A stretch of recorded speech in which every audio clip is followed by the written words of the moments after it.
The more friends you have on social media, the less friends you have in real life, and the less time you spend with people. We need to realise this isn't social, and there's nothing social about it. If I'm with you and we're having a chat, let's not pick up our phone. And if we don't agree with something, let's just have a chat. Let's have a discussion rather than looking it up, right? Let's not pull out our phones when we're face to face. It's almost as though we need a new set of guidelines or etiquette. We now are less productive than we were 15 years ago. We're all feeling busy today, not because we're getting more done, but because we're actually getting more distracted. If you turn off all your notifications, within 2 weeks you'll improve your mental health. Huh. Why? Because it's constantly distracting you from what you actually need to be concentrating on, and it's increasing your stress levels, because each time you get one, you're stressed, right? Yeah. It's an alert. It's actually designed based on your amygdala response, which sets off your fight, flight, or freeze response, right? And so that increases your heart rate and all of those things, which increases the likelihood of you having a heart attack. Thank you for coming, Mark. No problem. How is that coffee? That is awesome, thank you. One of the best I've had in quite a while. Mate, every morning that coffee machine is on. You can come around. Awesome. Yeah, black coffee in the morning, crossword in the middle of the day, sauna in the evening. We've got to get a surf in there, don't So, we? oh, yeah. Yeah, we should actually. It's a good after idea. the coffee, get the heart going. That's good. Are you a longer board, less volume, or are you a shorter board, more volume kind of guy? I was at short board, but I recently had to change to kneeboarding. So I had to go back retro kneeboarding because I stuffed my knee. So now I'm kneeboarding, which is interesting. I was actually about to go to Solomon Islands. Me and a group of mates go away every couple of years to somewhere fun. We're about to leave for Solomon Islands, and I did my foot, crushed my toes, so the only thing I could do was kneeboard. So I just took up the kneeboard. The first time I actually used the kneeboard was at Solomon Islands on a reef break. So, wow! Yeah, can't cancel the trip, honey. I'm still going. I'm still I will going. I will go on a surf mat if I need to. Oh, that's Worked in Crystal amazing. Voyager. It'll work here. I have one. I have a surf mat. And it's the funnest thing. Oh, yeah. I know we started talking about surfing. We're here to talk about screens. But Dave Rastovich, this Australian surfer, there was a great movie with him and Andy Irons where it was like, one's the soul surfer, one's the competition, and it was up against each other. And Rasta, I used to work with Billabong when I was with music television, and Rasta said to me, it was a take on the Viktor Frankl quote, he said, "There's no such thing as bad surf, only inappropriate choice of equipment." Nice. And this is a guy who's paid to surf around the world. And I thought, you know what? You're absolutely right. Because I asked him about surf mats. He goes, yeah, man, like if I'm away, I'm not going to not go out. Yeah. I'm going to go out. And he said, I'll go on anything. I'll body surf, I'll surf mat, boogie board, I don't care. And I like that, the playfulness factor. I mean, he could do it because he was cute, He was, and he was also good. He was also Amazingly good. like Australian champion paddler as well. That's the other thing about surfing, which is a great analogy for mental health as well, is, if you can paddle, it doesn't matter how you are when you get on the board, but if you can paddle, you'll be a better surfer than anybody else because you are in the right spot, you're on the right wave, you're out of trouble. If you've got the thing to get you in and out of where you want to be, it doesn't matter. You're all good. You're all good. If you can't paddle well, if you have a great bottom turn, big whoop. But if you can't paddle well, you're not going to get the right wave you want. We go on. Your book did a few things for me. There was two things. One, slightly less than the other. The smaller thing it did for me was like, man, that is fascinating. I love it. There's so many action points in there. The bigger thing it did to me was like, fuck, and I like to think I'm a smart person. My wife thinks she's a very smart person. We like to think we're smart parents. We like to think we're doing the right thing for our kids. And holy smokes, we are so far down this slope that we did not realize. Because you see other people with, kids, and you're like, we're judgmental parents like anybody. You're like, well, I'm not that person at the bar. I'm not that person at the restaurant. I'm not that person on the plane. And fuck, mate, turns out we kind of are. And that was really confronting for me. Yeah. Reading this. For people who are listening, who are kind of avoiding what's happening in their own families with their kids and screen time, how can we open this conversation? How can we give permission to be open to listening rather than listening through a lens of I'm terrible, I don't want to listen to what Mark has to say because it means that I'm a bad parent? I think I've got two teenagers. I've got 14 and a 16-year-old at home, and I've gone through all of this with everyone else, and I make mistakes too. I think we all make mistakes, and there's stupid things we do, and there's moments where we're stressed or work or whatever, and so we need to realise that, and we need to acknowledge that, and just say it's okay. We're all work in progress constantly. Yeah. I know, in many, many different ways. And so, yeah, I think we need to stop beating ourselves up about what we've done in the past and just think about the future. And the future's bright if we do things to improve ourselves a little bit every day, right? All right. So at the start of this conversation, I will forgive myself and my family for the way we've been dealing with screens in our home. That includes both our kids. One's nearly 22, one's 6. Gia had a phone when she was 12. I remember it was like day to night after she got it, how she engaged with us. But you can't, it's like we're going to de-electrify a city. You can't do it. Like once it's there, it's like toothpaste doesn't go back in the tube. We'll get to older brains in a moment. For when people hear screen smart, like I'm here, I want to help your kids be screen smart. I want you to be screen smart about your kids. The first thing that comes to mind is like, well, that's less screen time. Mm-hmm. How close to the mark is that? I don't think it's necessarily less screen time. I think it's being more aware of the screen time and when you're doing the screen time, right? Yeah. We need to socialise more, and we need friends, right? We need people around us that we love. And kids especially need that. And so we need to be spending more time with the people around us. And so having screen time when you're not doing anything else is fine, as long as you acknowledge that that's when you're actually doing it. But when you're with other people, I think we need to then prioritise the person who's with you, because they're giving you their time.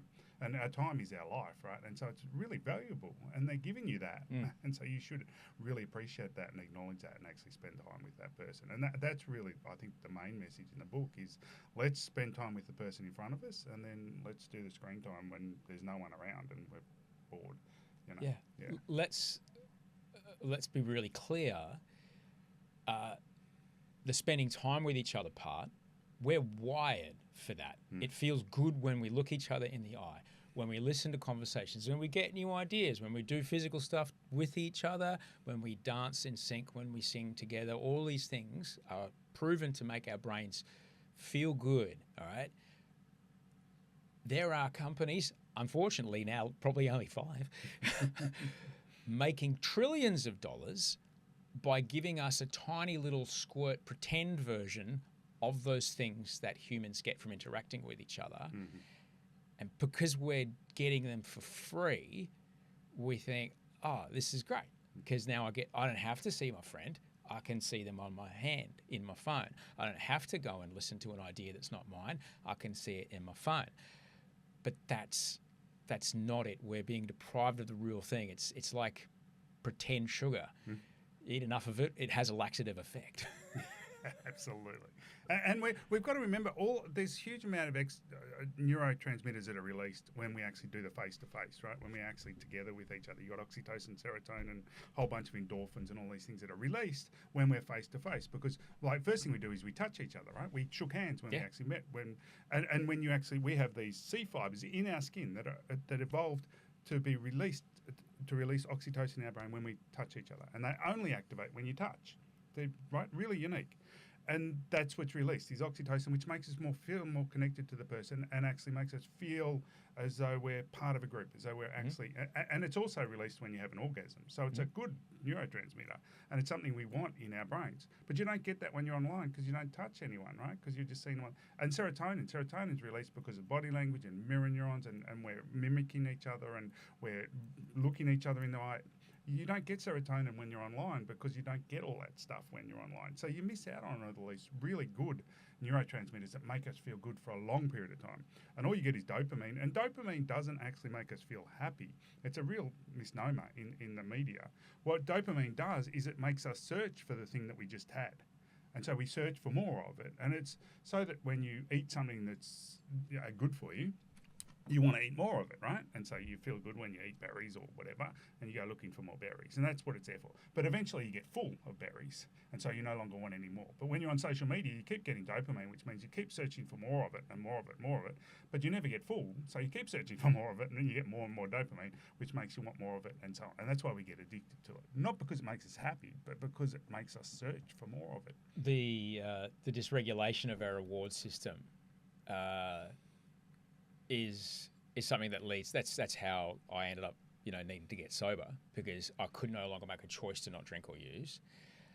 It's funny, dear mate, he texted me last night a photo from 16 years ago when I was living in Los Angeles, and he said, 16 years ago, we went to go see the Pee Wee Herman live show, Pee Wee's Playhouse. It was full of cameos of incredible people from movies, and we laughed our asses off. And I wrote back to him and say, mate, that was the last 6 weeks before I actually ended up in a meeting. I said, mate, it breaks my heart. I remember that we went to it, but I couldn't remember a detail. And it just, fuck me, man. It was like alcohol companies and not necessarily some pharmaceutical companies, I don't know, but definitely alcohol companies and gambling companies have figured out how to take advantage of someone with a dysregulated dopamine system. Yet there's still a barrier to entry. You still have to, at the very least, someone's got to now deliver the booze to your house, all right, which sucks, but yes. However, these companies, they employ people like you with probably very similar degrees to you, because they're making, as I said, trillions of dollars by going, at exactly what point do we deliver the variable reward with how much haptic feedback and a ding, ding, ding, ding, ding sound and a buzz and show some scarcity and like, well, if you don't keep playing, you're going to lose all your things, your streaks are out the window. And while you think, well, I'm not spending any money on it, you're spending breaths that you'll never get again, heartbeats you'll never get again, a day that will go by that you'll never live again. Yeah. It's terrible. And it's also decreasing the amount of time you're going to spend on this earth as well, right? It's not only that you're wasting all that amount of time you're going to spend it, but it's also because the stress levels, right? It's increasing our stress levels, which actually affects our cardiovascular system, which we know then results in death later on. Plus, we're lonely because we don't have friends and so on, because we're spending, and again, loneliness actually causes death.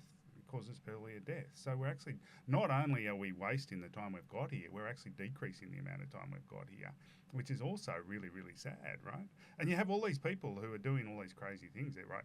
They're, getting up at 4 a.m. and they're doing ice bars and they're rubbing avocado all over their bodies and they're doing, right?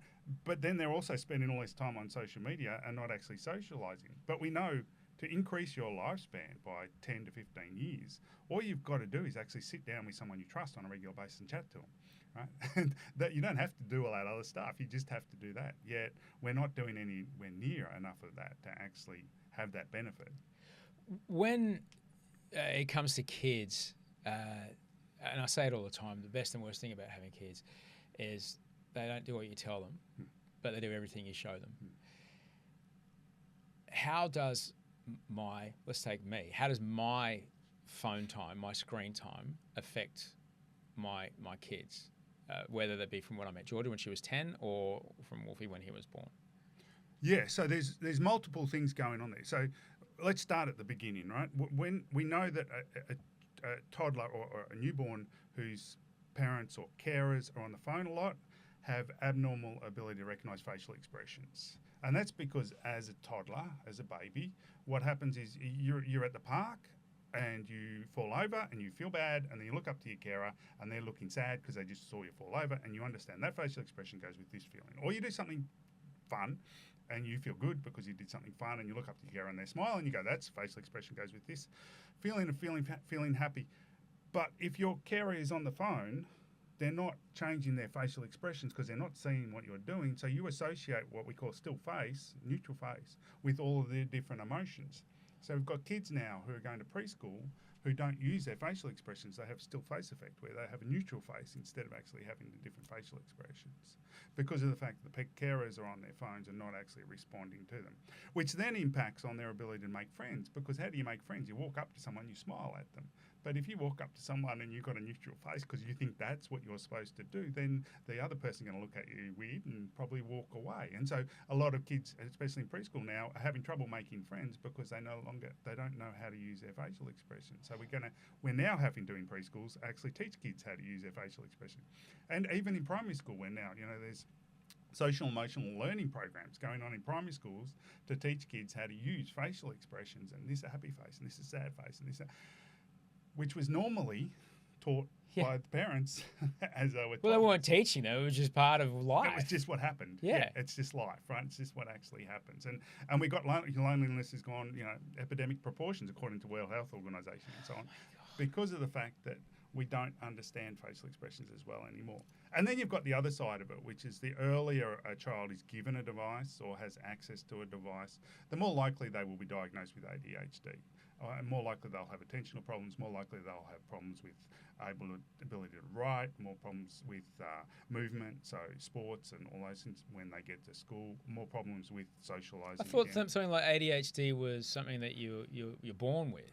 Well, no. Well, there's now discussions amongst a lot of psychologists that we need to actually split the diagnosis of ADHD into two different forms of ADHD. One, which is a genetic form, which was the traditional one that we know about, and the other one would be a digital ADHD, which is caused by devices. And they believe that probably the majority of ADHD cases now are actually caused by devices, not actually caused by genetics. Did you say ADHD? ADHD. No, but with the D in front of it? Digital ADHD. Yeah, so DADHD. DADHD. And yet, Meta stock keeps going up. Yes. And, Candy Crush and Fortnite and Roblox stock keeps going through the roof, and Mojang's fuck me.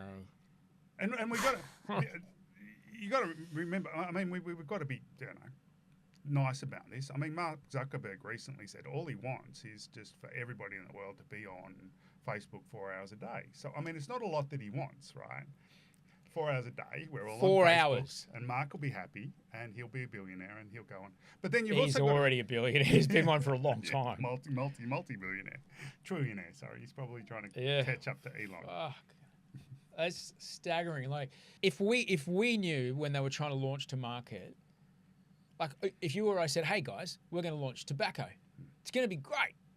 All right, it's going to be unreal. We'll keep it above 18, right? Because kids don't need to use it. Here's all the results that happen if you smoke in front of kids, and here's what happens if you do it for a long time." There's no way we'd launch tobacco. We wouldn't be allowed. Alcohol. We wouldn't be allowed to launch alcohol as a product. And yet this product is launched into our market for free. Hey, so what's the problem?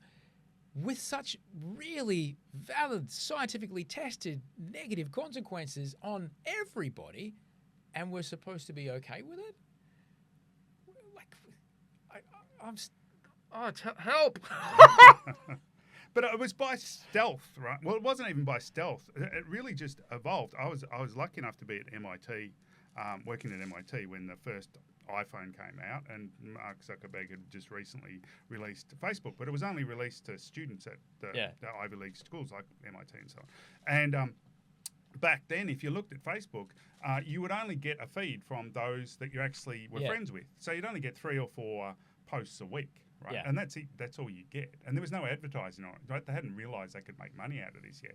So it was completely fine, right? And it would have been fine if they left it like that. It's just that they would turn around and went, oh, hang on, how are we going to monetize it? How are we going to make money out of this? Yeah. And who are we going to? And if we're going to make money out of it, then we've got to make sure that people are on it. And if we're going to do it free, then we've got to sell advertising. And once we start advertising, they're selling advertising. The advertisers want to make sure that people are looking at it and so on. And we now know, right, it's got to the point now that if a teenager deletes a post that has a picture of herself in it on Instagram, within 500 milliseconds, she will start getting advertising from cosmetic companies because they know she's feeling depressed about herself, and so she's more likely to start buying cosmetics.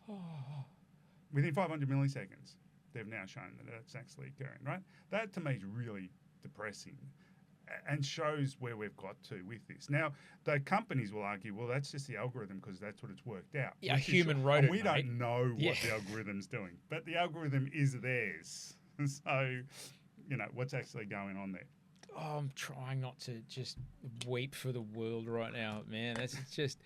But so we've opened the conversation with one part of it because it's a very emotional part of it, which is the screen's bad. They're gonna, the world's falling down. Kids, can't see smiles. No one can learn how to make friends. We're raising a generation of zombies.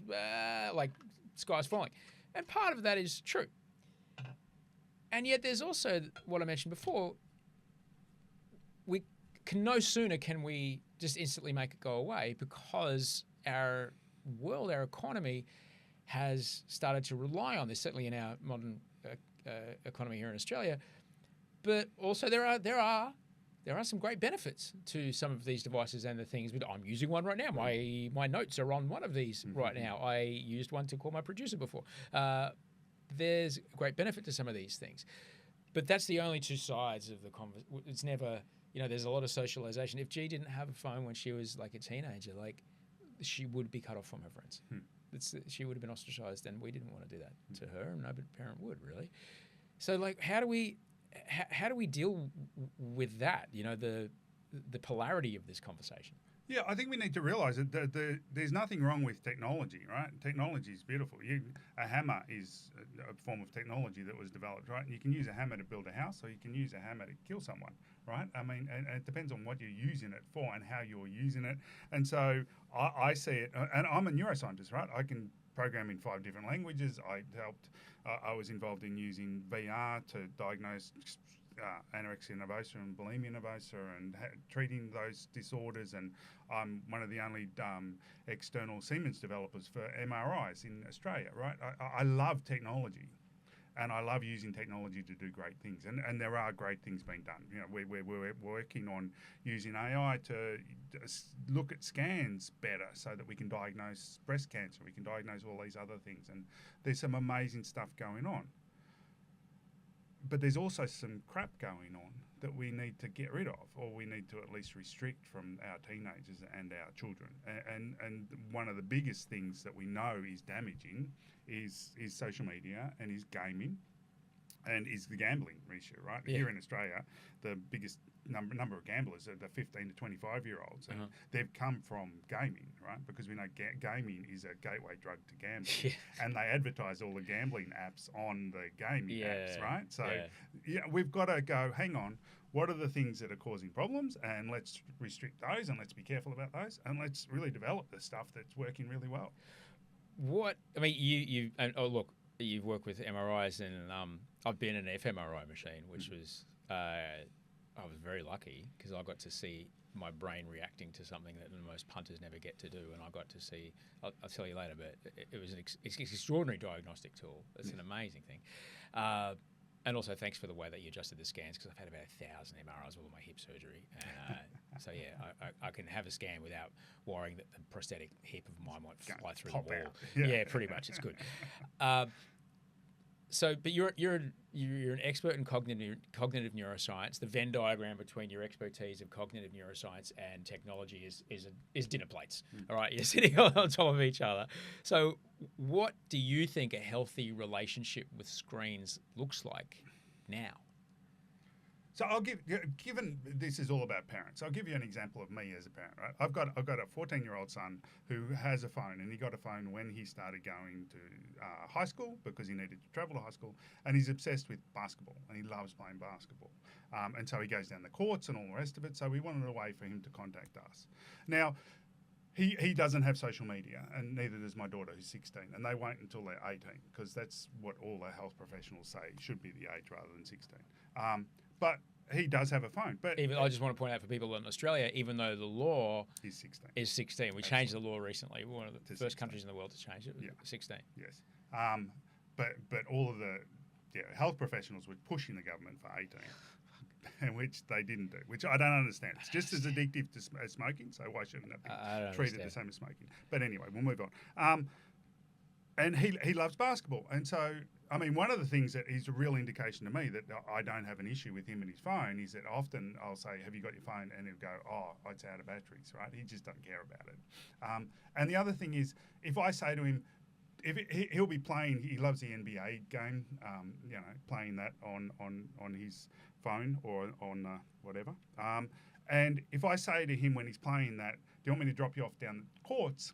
If he turns around and goes, no, I'd rather be playing the game, then I know I've got an issue. Yeah. He hasn't yet. He always goes, yeah, please, let's go to the courts, right?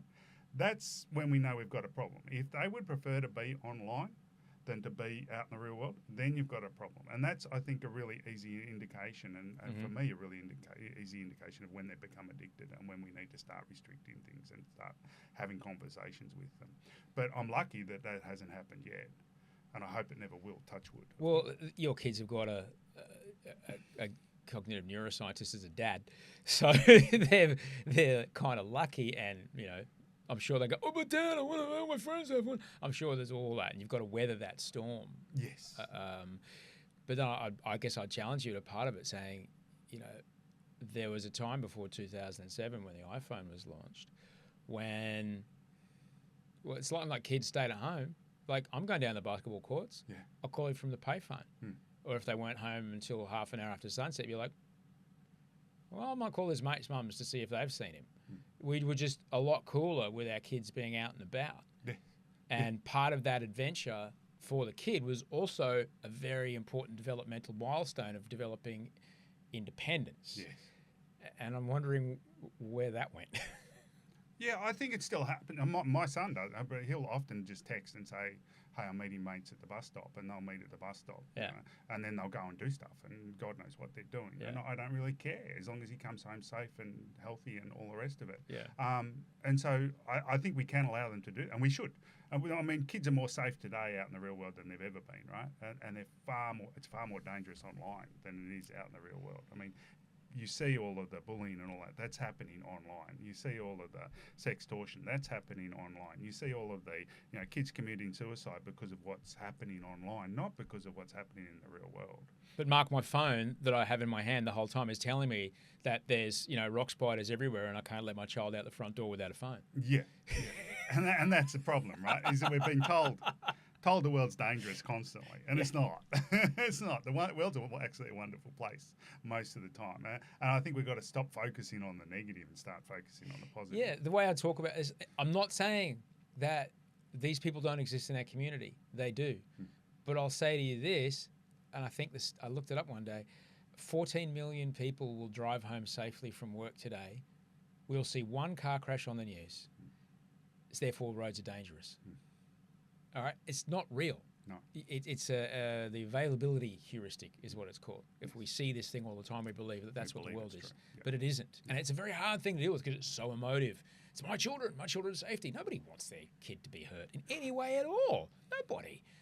But you also have to be open to the idea that maybe the things that we are being told might not represent the world we live in. Yeah. It's kind of hard, though.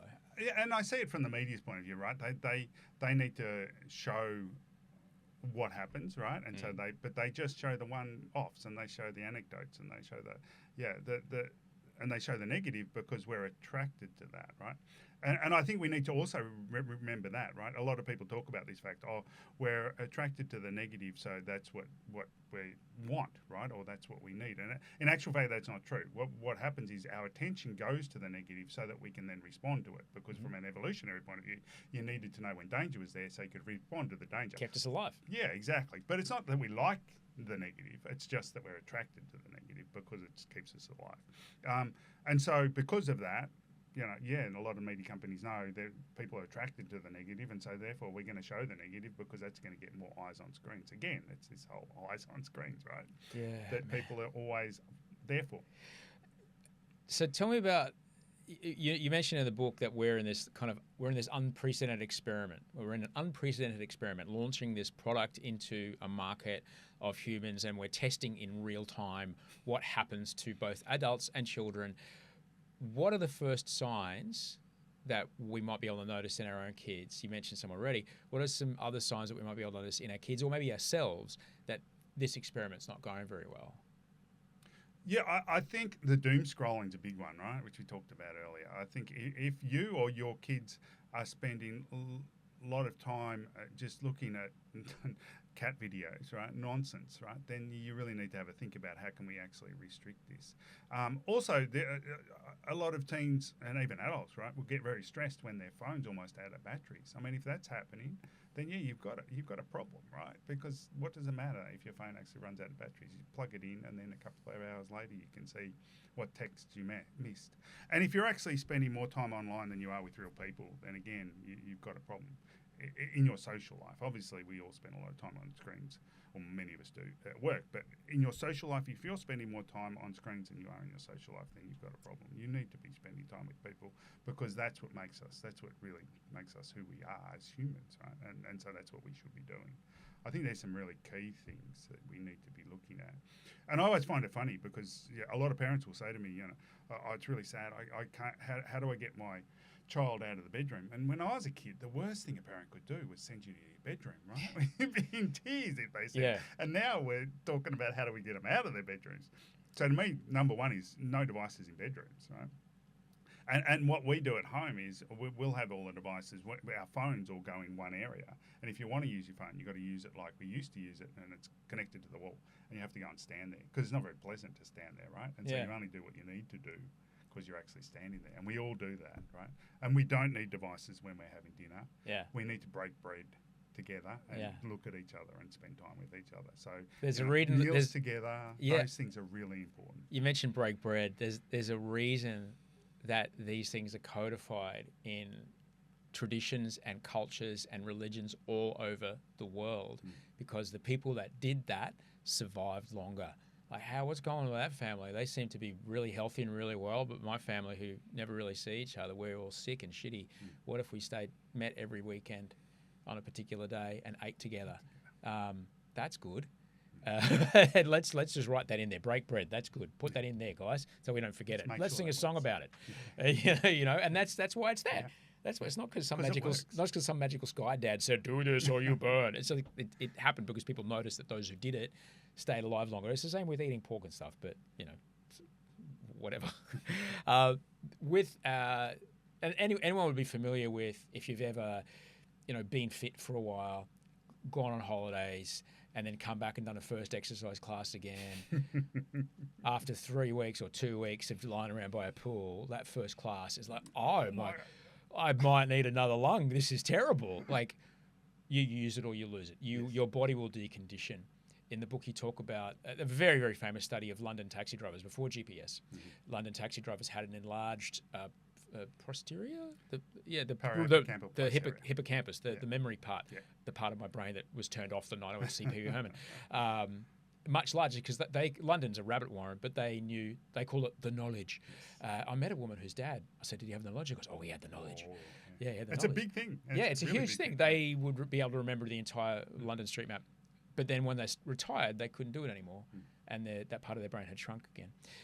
What happens, what parts of our brain, let's get people frightened. What happens to our kids' brains? What parts of our brains aren't getting big enough when they're on the screen all the time? And what can we do about that? Yeah, the parahippocampal place area is actually a really interesting one because that's the area where we have all our maps and everything, and that's the one that they originally found, got bigger in London taxi drivers. And we know that if you use those Wayfinder apps like Google Maps all the time when you go in places, that's smaller in most people. But they've also found that because that area is actually connected to your hippocampus, which is where all your episodic memory is, which is you remembering Pee Wee Herman event, is that we actually link how we get to places with what we actually do when we get there. So if you use a Wayfinder app to get somewhere, you actually remember less about what you do when you get there because you've got nothing to link it to. And so we don't remember what we did when we get there because we use the Wayfinder app to get there. Because you can't activate your parahippocampal place area because the way the maps work is they twist around, whereas the maps in our brain are all set based on north, south, east, and west. And so they're relational to our environment. To our environment, yeah, exactly. And so we know that both of those areas are decreasing and we don't have as much knowledge. And they've even done it with students. They've done it with college students in the US. So they all move around when they go to college. And so they don't know the campus very well. And they give half of them a Wayfinder app on their phone or they give half of them a map. And after 6 months, they show that the students don't know their way as well around if they're using the device. they don't have as many friends, so they don't have many connections at the college after the 6-month period, and their SAT scores are lower because they don't remember what they're actually learning in their classes because they're using a Wayfinder app to get to their classes. So the two things actually link up with each other. So there's all these extra things, that we don't think about, all right, until we actually find the data for it. Nobody would have expected that until we actually started researching it and going, oh, wow, these two things are actually linked. And there's a really important reason why we have both of those things. But then you think about it, you think, well, parahippocampal place area is here, and then this, the hippocampus is wrapped around it like this. So it sort of makes sense. That's why it evolved, so that they could actually link up with each other. So, I mean, I did notice something like this when I was shooting a TV show, Bachelor, the mansion where we would base it from was always far away. And it was in like a semi-rural part of Sydney, lots of twisty-turny little dirt roady things. And one particularly difficult one to find, I noticed after a couple of weeks there, it's like, I actually don't know how to get here. And that's weird because I've been driving here every day for 3 weeks. Yeah. And I found it very challenging now, but this is 2016. So I had been driving using GPS for 5 years by this point because I got my iPhone in 2010. And I really struggled at first. I really, really struggled trying to figure out which way do I go. But now, since I've got my motorbike license, I can't have a phone on my bike. I don't want to be looking. I see guys with it. They texting, crazy. Delivering pad tires and stuff. Like I don't know about that. No way. And I've found it to be far more. It's very interesting. So, is that a challenge that we could give to people? Is like somewhere you go all the time, just try not to have your maps on. Yeah. Well, what I do is I look it up before I go. Because you always want to know how long it's going to take you to get there, right? And so I look up how to get there before I go, and I'll write down a few notes as to how to get there. And then I'll try and get there without actually using the anything. Wow. Because it's also distracting, right? Because you're also looking down at it constantly to work out where you're going. Whereas if it's in your head, then you can actually, and you know the signposts that you need to actually turn. Because not only are we growing that part of our brain, we are increasing our ability to remember what happened when we got there. When you get there. Exactly. Far out, man. Yeah. That is... And we've seen that in the results from the IQ tests, right? Because IQ tests... We had what's called the Flynn effect, where IQ tests started, 150 years ago. And we... Let me guess. Flynn found it. Flynn found this. Got to name stuff after yourself. Got to name it after yourself. Everyone remembers. Not allowed to these days. No one will let you do that anymore. Really? Who was the last one? I don't know. Actually, I should look that up. Pavlov really got right in there. So did Mr. Fahrenheit. But Yeah, no, they don't do it. No, Asperger. We can't talk about him because he was a terrible Nazi. But we don't give a fuck about what Pavlov said. Pavlov's fine. He might have been a terrible person. Yeah. So you can't. Fuck, man. You can't name any. What was his name? I had him on the show. Paxanos was on the show. Oh, so okay. Paxanos couldn't have named anything after himself. No, bugger. Not allowed. I think you're allowed, but everyone, it's shunned these days. But so we because of that, the IQ test basically has a 100%. 100 is the average. So your 100 has to be your average of the population. So every 5 years or so, they test a big group of people and they adjust it because we found that every year. Or every time they tested it, the IQ was getting greater. And so they had to make it a little harder. You had to adjust it accordingly. And that's a Flynn effect, that our IQs are getting higher because more people are getting educated and because of nutrition and all those sorts of things. Except for the last 10 years, when our IQ's actually been general population has been getting dumber. Can we call that the Zuckerberg effect? Yeah, maybe. Yeah, that's a good idea. We're going to make a special exception for you, Zuck. Yeah. So we are getting dumber as a population. Get down Which here. is really sad.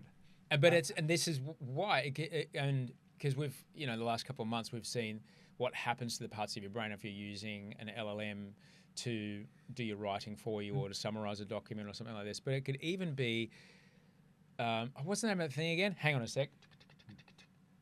Oh, yeah, it was the third Chili Peppers record that was the one. There was two before that weren't really that great, but it was Mother's Milk, which was the one that really, really nailed it.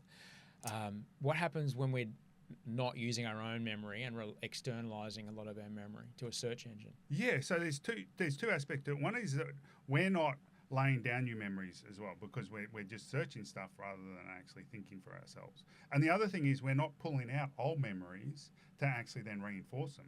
Because our brain each night, we go through, these different stages. And one of them, it goes through your memories and works out which ones you're using, which ones you're not using, and starts deleting a few so you've got extra space. And it also changes your old memories to make your life better. So we're constantly changing our memories to make life better in the Hedonic future. recall. Yeah, I absolutely. know as a sober person, I know all about it. What do you mean? Last night was amazing. Are you kidding me? So I got kicked out after pulling my pants down on the pool table and vomiting on you. But nah, it wasn't that. Awesome time. Awesome time. So we're constantly changing our memories as well. But if you're not recalling those memories, then your brain just thinks you don't need them, so it gets rid of them. We know that from testing with students.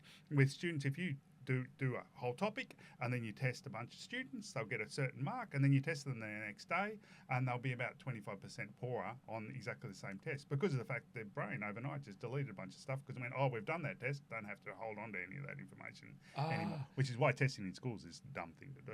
But it's not. I've heard that with waiters. Like a waiter can remember 3 courses and every drink of a 10-person table until the moment the bill is paid, and then it's gone.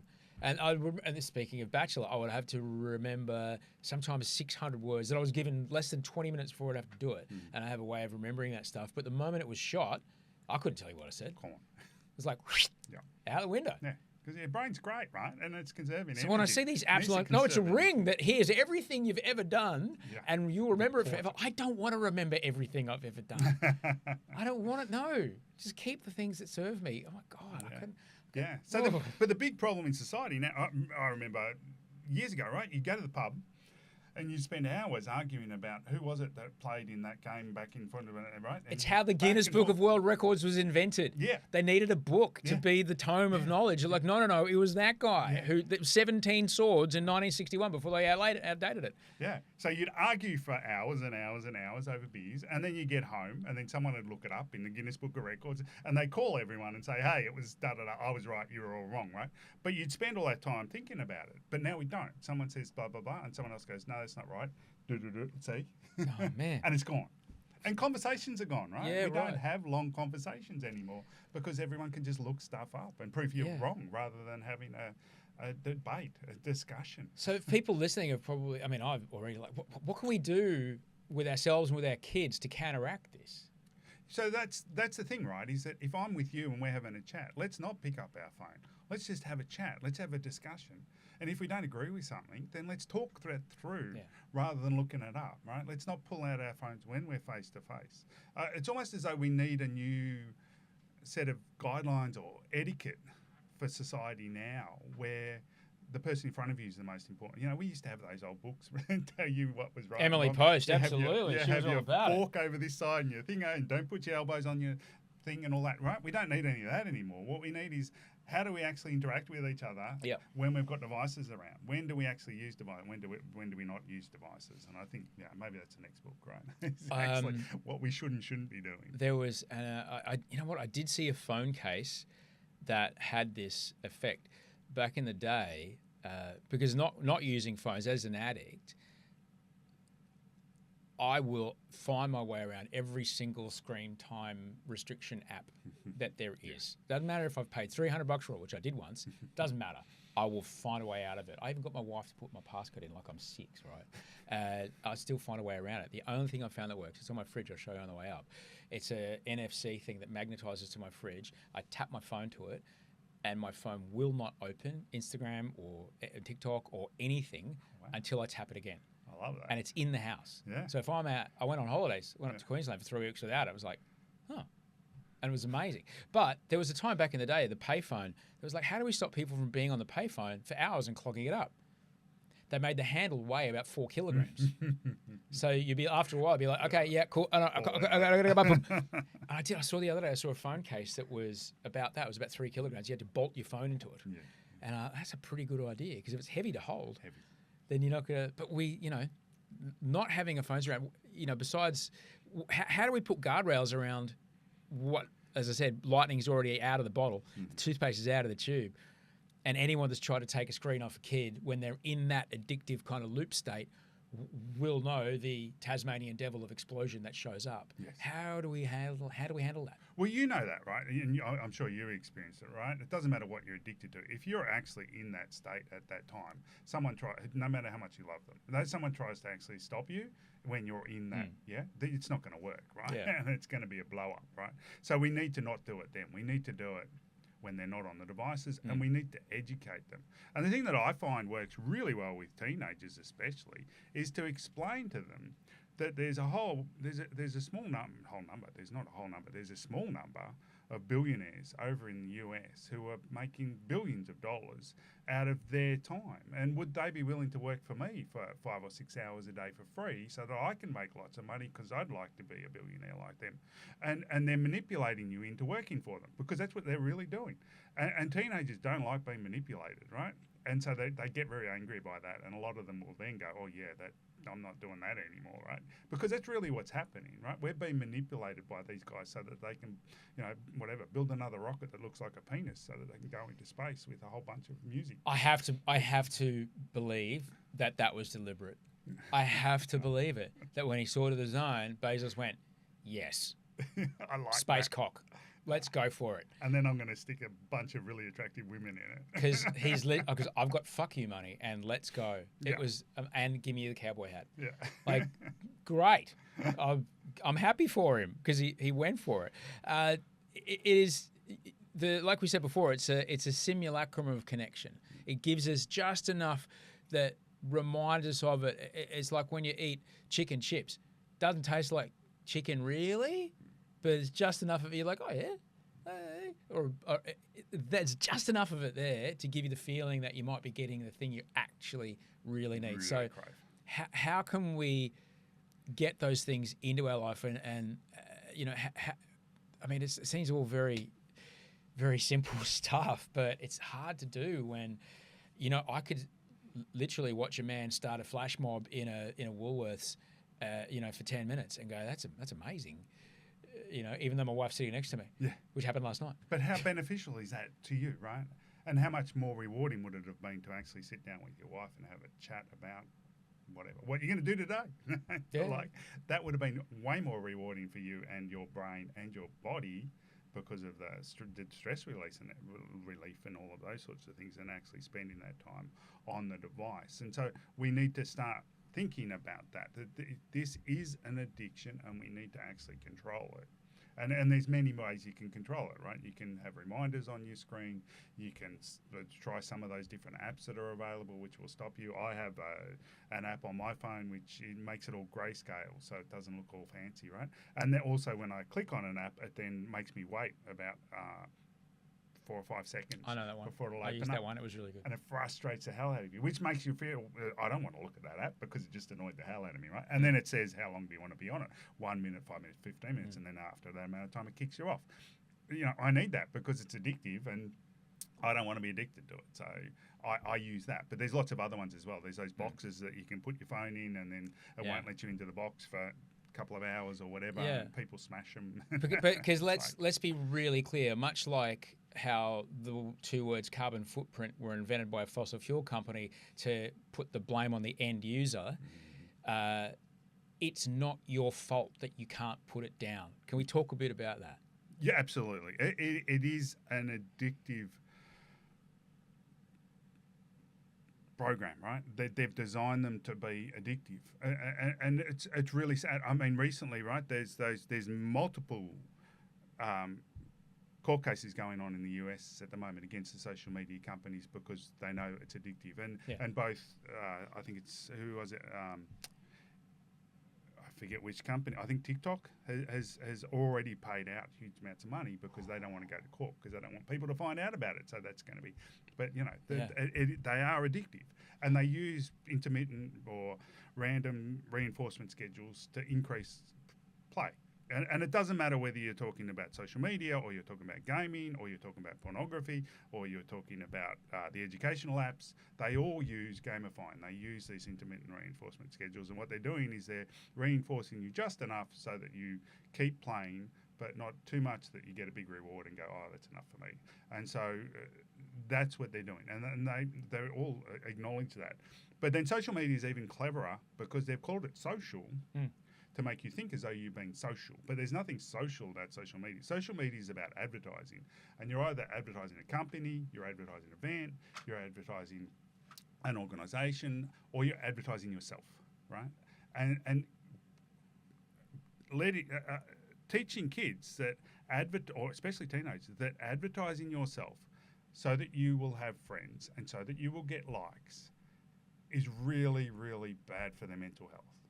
And that's so obvious to me anyway, right? Yeah. If you're teaching your kids, if they're being reinforced by the fact that they need to advertise, they need to put photos of themselves up for people to like them, what's that going to do them later on? And we know what that does to them later on, and we know the mental health issues that are going on, right? And there's huge mental health issues associated with social media. There's huge problems in anorexia nervosa and bulimia nervosa, which is an area I used to research.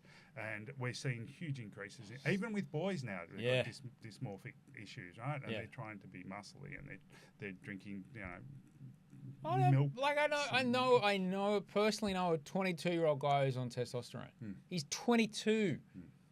He doesn't have a drop in testosterone that he needs to deal with. No, but he does have a drop in sperm count, and he will forever. Yeah. Because his testes are gone, see ya.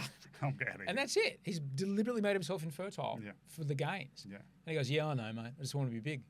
Why? So that he can take photos of himself to put it on Instagram or whatever, so that he can get likes, so that he can feel as though he's actually got friends who aren't real friends. Yeah. The more friends you have on social media, the less friends you have in real life, and the less time you spend with people. We need to realise this isn't social, and there's nothing social about it. I know your book is aimed at children, but I think it's also, speaking with you about this today is an opportunity to bring us up. It has such incredible effects on, maybe I don't know too much about how women pleasure themselves by themselves, but I know how I pleasure myself when I'm by myself. And I was speaking with a mate the other day. He works in construction. And he was speaking with another bloke on his job site. And over at Smoko, the guy was telling him, it's like, oh, no, I can't come unless I've paid for the girl on OnlyFans to make me a video to say my name. I've got to have that connection. I can't come if I'm just watching porn. I have to have that. And I think to myself, like, how damaged is the parts of his brain that are wired for the most glorious, godlike moment of human connection that we are designed for, that possibly if he even ever was with a real partner, he might not then be able to have the orgasm you spoke of and create a child. Like, that's insane. The whole thing's insane. And a lot of people jump up and down and go, it's nothing wrong with pornography. And yeah, sure, there is nothing wrong with pornography when I was a kid, because it was a magazine, right? And it was a magazine, and it was very sedate. And if you're lucky enough to find one under your dad's bed, then you'd all sit around and look at it. And then think about, oh my God, my dad wanked to this. Yeah, why doesn't the pages open? Why is the VHS left on this particular point? Oh no! That's what I finished. Yeah, but what they got access to now is far worse than all of that. Yeah. Plus, there's their algorithms running in the background which push them down negative routes, right? And they end up in very misogynistic areas of the pornography area, right? And they end up with weird ideas about sex and about females. And we know that the more a teenager spends on pornography or internet pornography, the more likely they are to be violent towards women, the more likely they are to have negative thoughts about women, and the more likely they are to be misogynistic. So, the violence towards women is increasing in society, we know, and that can be, again, correlated with pornography, internet pornography and the tricks that they use. Can you draw the causation, though, from that? No, so that is called correlation, because it's really hard, because, to draw causation, we'd have to get two groups of males and put one of them on pornography and one of them not on pornography and see if they become. But the more you do spend on, and yes, you could argue, well, people who are misogynistic are more likely to be on porn, but I don't think that's true. I think that, So if we haven't scared you enough already, let me ask you now, how young are kids accessing this kind of pornography? Well, it's pretty scary. The data's, constantly evolving, but I think it's something like, I think I read recently, and I don't hang me if the numbers aren't exactly correct, but I think it was something like 35 or 40% of kids under 10 have seen explicit pornography, either been sent to them or they've just come across it somewhere. My diaphragm just spasmed. Like, yeah, I mean, I do a lot of stuff for psychologists, presentations for psychologists. Yeah. And I remember one psychologist, and I'm not going to name names or anything like that, said, and this was a number of years ago, she was saying that one of the clients, she was working with a very young girl who I think was about 3 or 4. And the problem was that her mum was driving her home from a play date, and she'd been at a play date, and she turned around to her mum and said, Mum, does Daddy piss on you when you're in bed alone? And she said, what do you know? And then she asked her, and she said, because she was at a play date with another friend, another 3-year-old, but that 3-year-old had an older brother who was 8 or 9 who had shown them some of the pornography videos, and one of them was around urination and so on.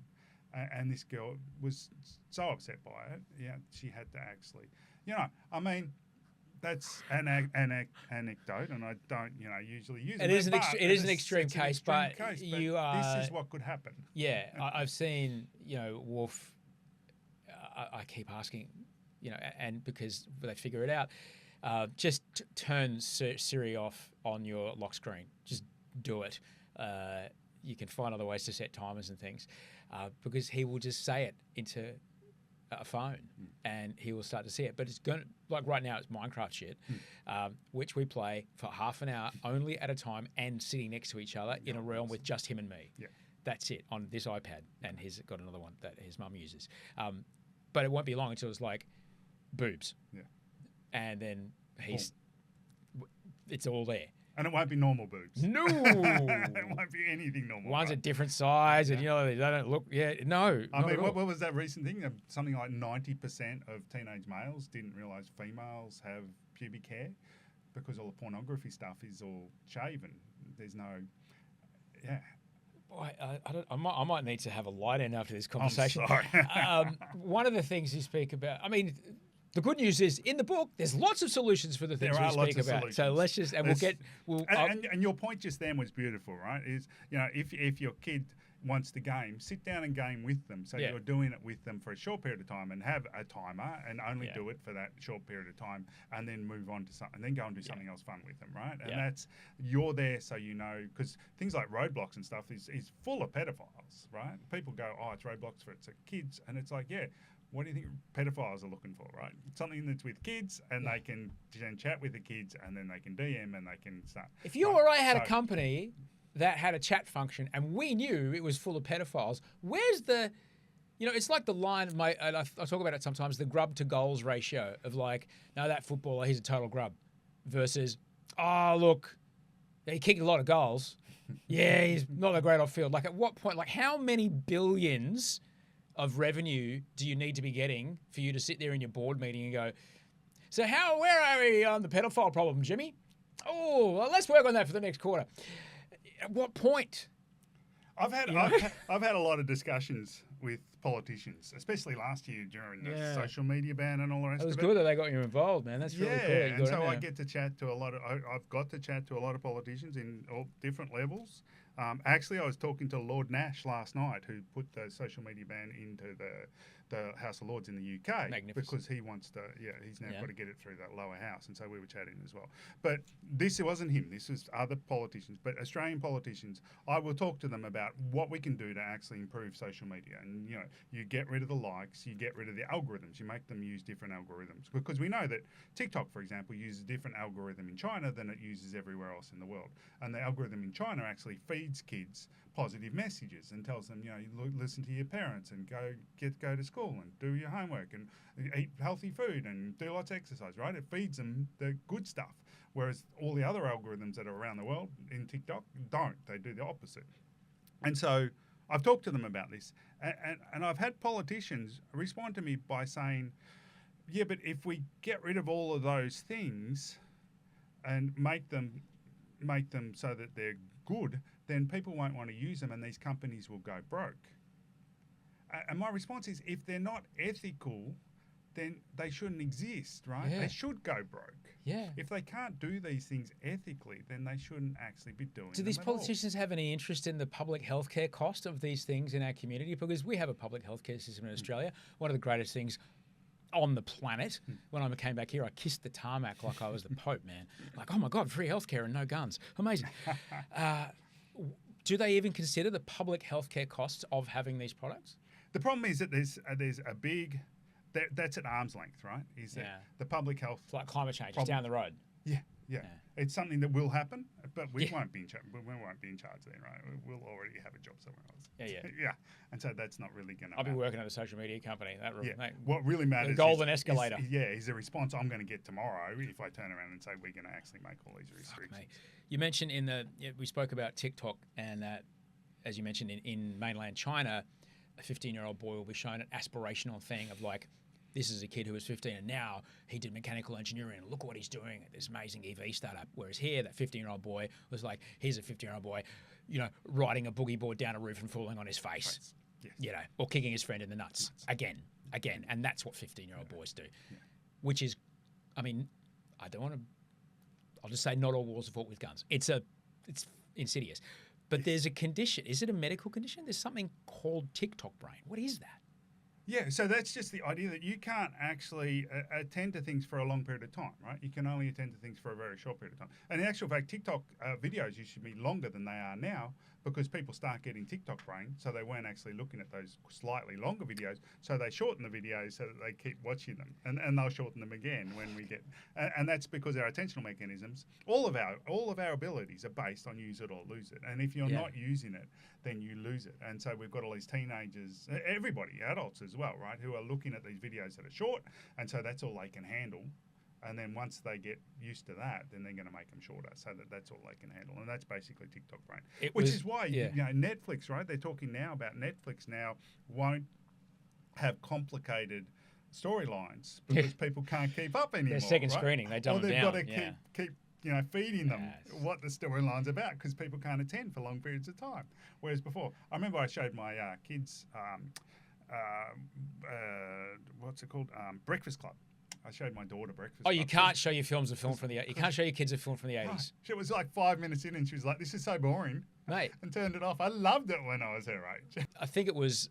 I mean, we've talked about a lot of the scary stuff. I think it was Guns N' Roses, W. Axl Rose. He wrote this great line: "I used to do a little, but the little wouldn't do it, so the little got more and more."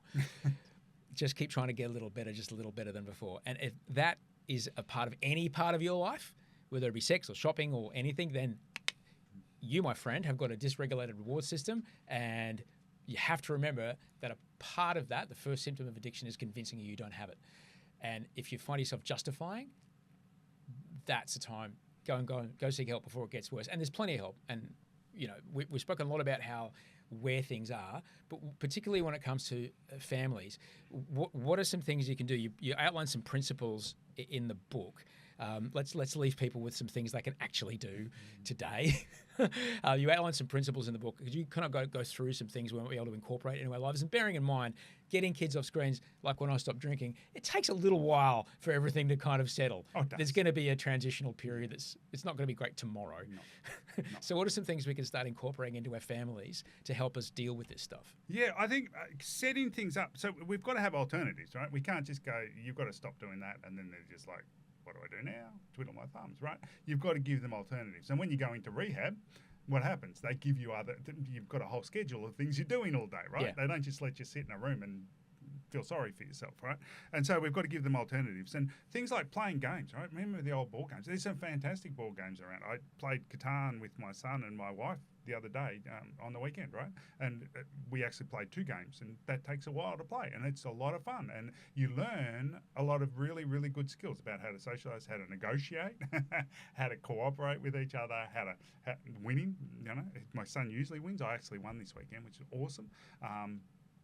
And so, facial expressions, actually interacting with each other, those things. And there's some awesome games now around that you can actually buy. So buy some games that you can actually play with and sit down and say, hey, let's play this. Put the dot. Let's actually play this. And also organising for them to actually do fun stuff. But you've got to do it as a community, right? You've got to talk to the other parents that they're actually friends with. And that's where I was really lucky because I started thinking about this quite a while ago, and so I talked to all of my kids' parents, and so they also are aware of this. So they do similar things, so they can actually connect in real life and do things in real life. Get them involved in sport, especially team sports, because that's really good. But also, get them to just go down the park and have fun. Let them do stuff.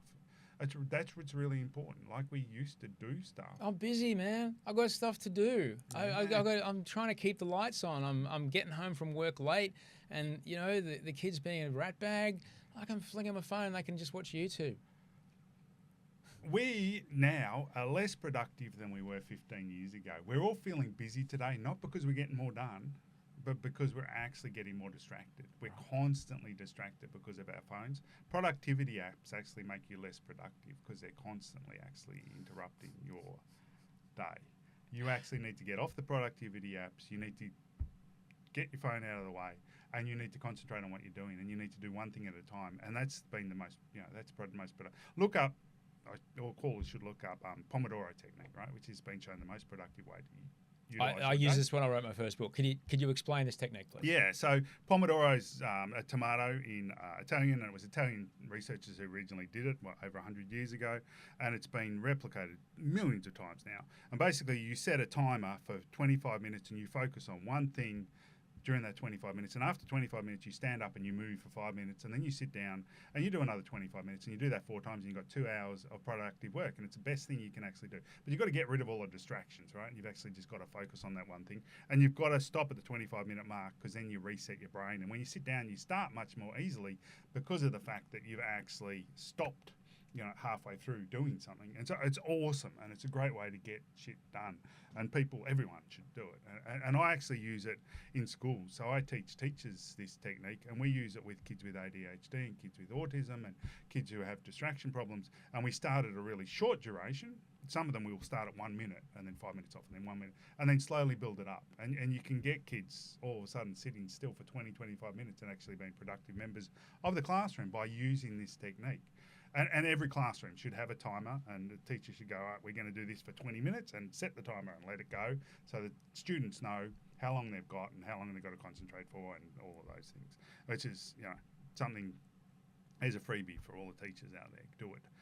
It'll make a huge difference in your classroom. What I love, you've got to focus on one thing. What I loved during that, when I was doing that, I stretched it out a bit. I got up to like 55 and 5. I got it pretty good, but I had a piece of paper and a post-it thing to the right-hand side of the keyboard, and when a thing came into my brain, it's like, oh, no, I'd write it down. Yeah. And then my brain would go, oh, that's cool.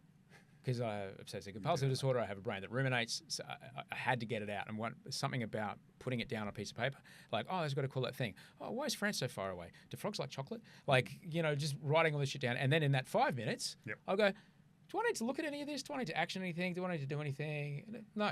And that's what really, really helped me. What are some other things we might be able to do in our family, particularly around, you mentioned, in the book, you mentioned screen time, but you also mentioned eye time. Yes. Having conversations. Teenagers, especially when you first get off the devices, they're going to have trouble with eye to eye. You and I sitting here having a great conversation.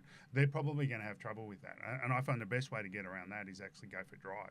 So you get them in the car, you get them sitting next to you in the car, you have the radio on, whatever channel they want to listen to. And then you talk to them, but they don't have to look at you because you're both looking ahead. And that's a great way to start it and get them in the mood for actually talking. And they'll, stuff that comes up, just giving them that time. Just say, let's go for a drive for 20 minutes. And giving them that time is really rewarding for them, and you'll find that they'll actually really appreciate the fact that you're actually giving them that. And then after you've done that for a while, you'll actually be able to sit opposite them and actually just have time to actually chat. And I love chatting with my teenagers. The stuff I find out about the world is amazing, and the stuff that they're doing. And but like looking our kids in the eye and helping our kids look other people in the eye, I've noticed, I see it with the young people in my life. It's different to how it used to be. It is. I used to find it frustrating. I used to have neuroscience, first year neuroscience course, and I'd have over 1,000 students in the course, and often I'd get kids come down to the front and want to ask questions, and they'd be looking at my feet rather than actually looking in the eye when they actually. And you'd start giving them an answer, and then they'd pull out their phone because it beeped, right? You'd be like, I'm not going to go over it again now. Right, bad luck. So now you mention it, let me ask, what are your thoughts on notifications? I turn them all off. If you turn off all your notifications, within 2 weeks you'll improve your mental health. Huh? Why? Because it's constantly distracting you from what you actually need to be concentrating on, and it's increasing your stress levels, because each time you get one, you're stressed, right? Yeah. It's an alert. It's actually designed based on your amygdala response, which sets off your fight, flight, or freeze response, right? And so that increases your heart rate and all of those things, which increases the likelihood of you having a heart attack. So turn them off, and within a very short period of time, you'll actually improve. But what your if I mental miss a health. text? What if I'm like, you know? Look, I often get that, especially from parents. I'll present at parenting things and I'll say, turn off all your notifications and you'll feel much better. And I'll often get parents come and say, oh, well, I need it for work, I have a very good friend who's a surgeon. And he has all his notifications turned off because he doesn't want to get distracted all the time and he wants to be relaxed. And people actually don't Instagram him when someone goes into cardiac arrest.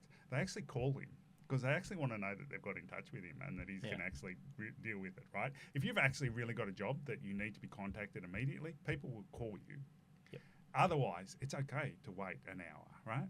And even, I know there's several private schools now where all the teachers will now have on their, they'll have an automatic response that sets off at 5 o'clock at night and goes all the way through to the morning, which says, we really respect our teachers' downtime, and so therefore the teacher will not respond to you until the next morning, right? And set up something like that, right, where you get responses and saying, I respect my time just like you respect your time, and give me a call if this is urgent, otherwise I'll get to it when it's the right time for me.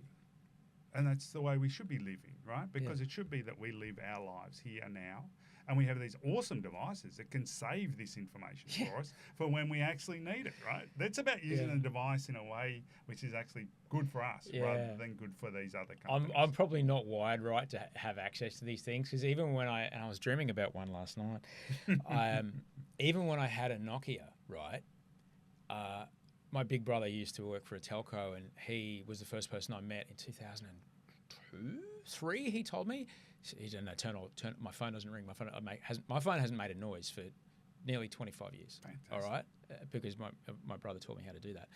Yet it did vibrate, and I remember distinctly being there in the middle of a meeting, a conversation like this, and I'd tap my jeans, and I'd check it, and nothing.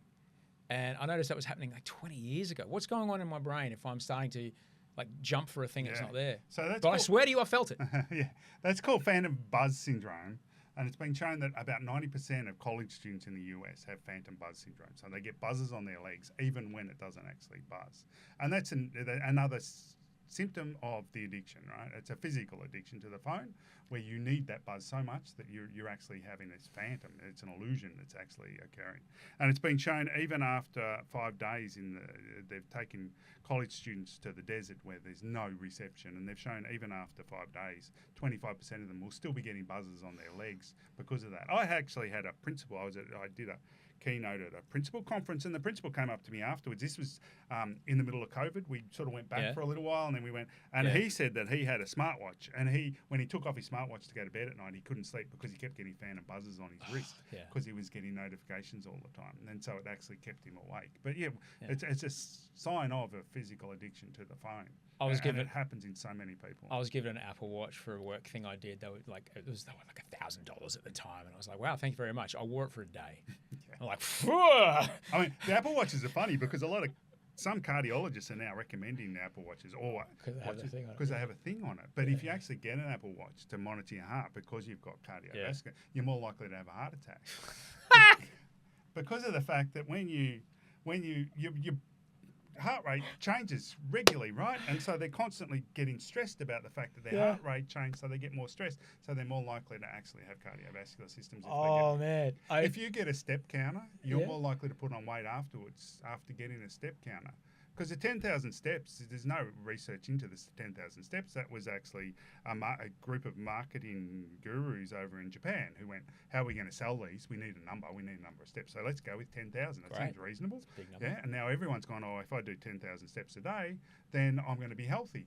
And then they reward themselves for doing 10,000 steps and stop Yes, I moving will around. have the extra patty and the fries. I'm Thank good, you. I'm good. I've done. Give me the yeah. thick shake. I'm good I've today. done my the right amount of Far time. out. So they put on weight.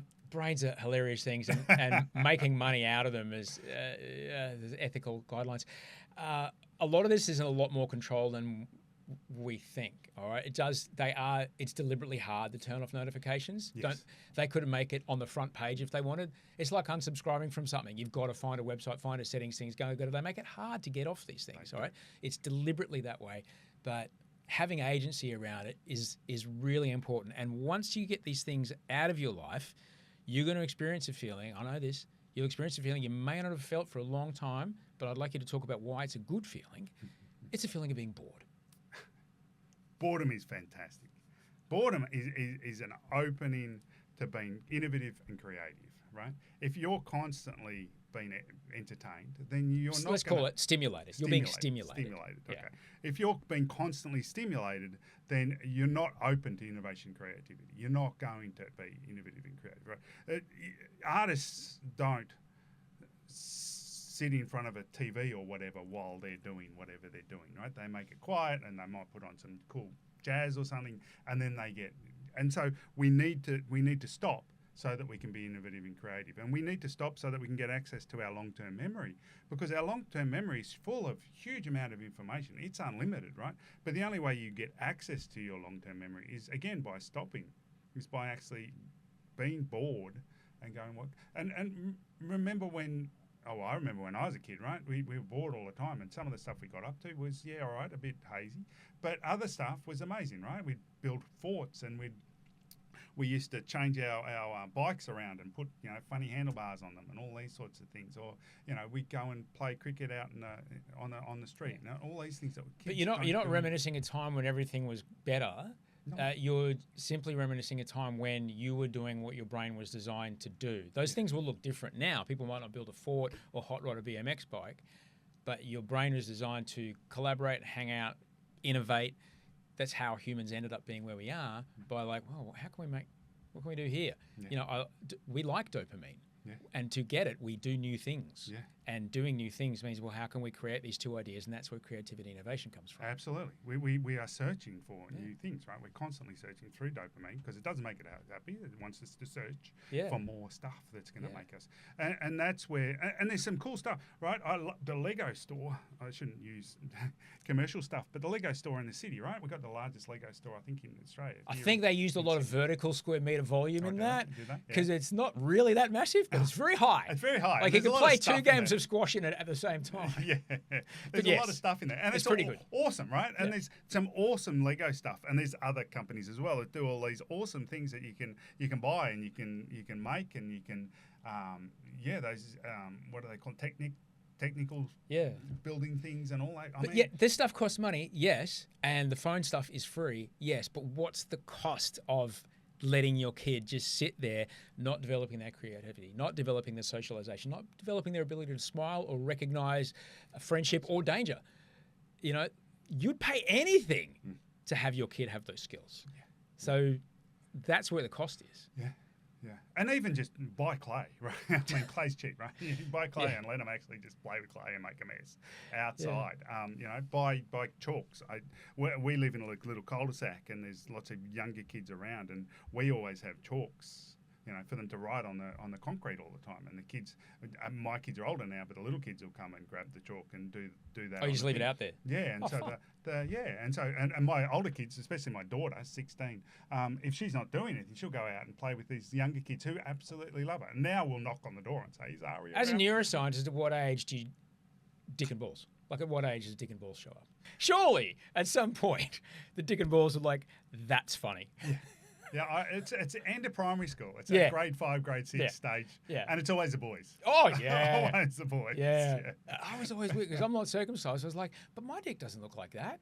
Everyone's drawing a Jeff Bezos rocket. we actually, down the road from us, there's a Santa on a sleigh during Christmas. And it used to flash up and his hand would go up. Oh, no. Yeah, and it so looked like, I didn't do it, but my son, we were walking past it and he's going, "God, that looks like a dick, doesn't it, Dad?" And I was like, "Oh my God." And you can't not see it once he says it. Yeah. Once he says it, it's just like. But you know what? But then about a week later, they stopped turning it on. And I think someone's turned around them and said, think we should stop. But you know what they were doing? They were using their creativity and they were using their ideation because they weren't looking down on their phone. Their phones. I could talk to. I mean, I like any parent. You know, I'm concerned about my kids, but I'm also concerned about myself.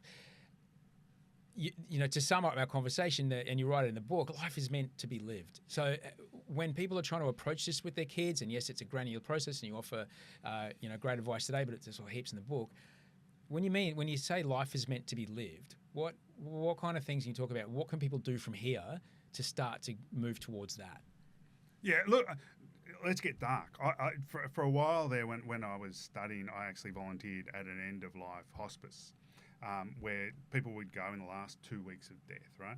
And so, and it was an incredible experience to meet these people during that period of time and meet loved ones that they were with.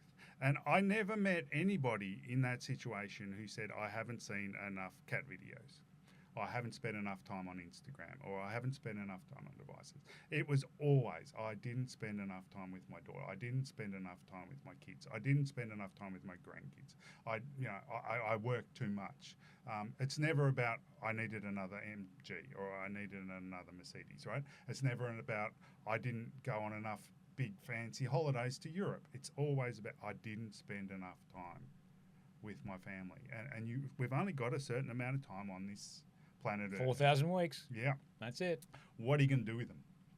And the most important thing for us as humans to do is to spend time with people we love and everybody. And you get more reward out of helping someone else than you do when someone helps you, right? So we all need to be just helping other people, reaching out to people. Yeah. And people love it when you reach out to them. Just give them a call and say, hey, you want to catch up for a coffee? I work at home a lot these days when I'm not traveling, and I always organise during the day to meet up with somebody. If I'm not doing something like this where I'm meeting someone new, I'll organise for someone else to catch up at the beach or catch up at a cafe or whatever, so that I spend time with people and constantly spend time with people, because it is so important for us, and we're doing less and less of that at the moment, and we need to do more and more of that, because that's what makes us human. I was taught once, like, as much as you can, try to never eat lunch alone. Yeah, beautiful. But do as much as you can to never eat lunch alone. Yeah. And I thought that was a really good one. If you can work that in, because it was by a business guy who was talking about how to manufacture serendipity, but it's also offers a lot of help. It's a brave world that we're forging ourselves. You know what? I will actually go the full Huxley. It's a brave new world that we are, pushing into. And if you want to, hear about the background of our entire conversation, read that book, because it pretty much spells out exactly what we've got nearly 100 years ago. Nothing that, so does The Machine Stops, E.M. Foster, which is also exactly, people could see it. They could see it coming, and they wrote exactly what's going to happen to people when it does, which is great, because it means that, oh, great, this isn't something new. There's probably solutions that we've already got, which you've mentioned a bunch of today. Yes, it's hard, but, as you mentioned before, look at your screen time. How much money do you get paid an hour at work? Would you do that for free? No, you probably wouldn't. And look at your screen time.